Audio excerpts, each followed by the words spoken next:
let's take a look at the true picture in terms of the Social Security financial balance sheet. This comes right from the Social Security Administration. This is looking ahead to the year 2032, a mere 20 years worth of deficits. It is true that Social Security actually was running surpluses for decades. It built up a trust fund, we'll talk about that later, of about $2.6 trillion. But in 2010, that situation turned around. Now Social Security is paying out more in benefits than it is taking in terms of dedicated revenue through the payroll tax. Over the next 20 years, that total cash deficit will equal $5.1 trillion. Now, how could anybody looking at these facts and figures possibly claim that Social Security is solvent? Well, it's because of the fiction, and it is the fiction of the Social Security Trust Fund. I've got a couple quotes here from the Office of Management and Budget. In talking about the Social Security Trust Fund, they say these balances are available for future benefit payments and other trust fund expenditures, but only in a bookkeeping sense.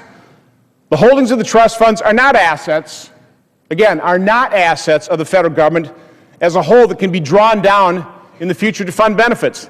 Instead, they are claims against the Treasury. In other words, claims against the federal government. Next. The existence of large trust fund balances, therefore, does not by itself increase the government's ability to pay benefits. Put differently, these trust fund balances are assets of the program agencies and corresponding liabilities of the Treasury. In other words, you have assets worth $2.6 trillion, you have liabilities of $2.6 trillion, netting to zero. One of the analogies I use to describe the trust fund, it's very similar to is if you have $20 and you spend it, and by the way, this money is spent, it is gone. And then you write yourself a note for $20 and stuff it in your pocket and say, hey, I got 20 bucks. No, you don't. You have a note. You have a promissory note that you're going to have to get somebody else to purchase to give you a real $20 so you can spend that. And that's basically what we have in the Social Security Trust Fund. You know, it does exist. It's just worth zero. But here, ladies and gentlemen of America, is the Social Security Trust Fund. It's a file cabinet. It's locked. I think that's kind of funny because they're actually non-marketable securities. But there you go. That's $2.6 trillion worth of value that supposedly makes Social Security solvent to the year 2035. It is a fiction. It is false. And until everybody here in Washington starts truthfully describing the extent of our problem with not only Social Security, but also Medicare.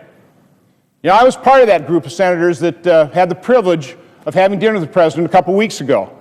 I found it very interesting that President Obama accurately described the problem in reforming Medicare.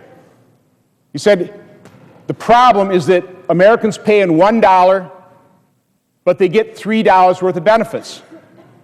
He also went on to say, we got a problem because most Americans don't understand that. Well, today I'm asking on the President, I'm asking members on the other side of the aisle to join with Republicans to honestly describe the problem to the American public. I mean, you don't solve a problem until you first define it, and then secondly, admit that you have the problem.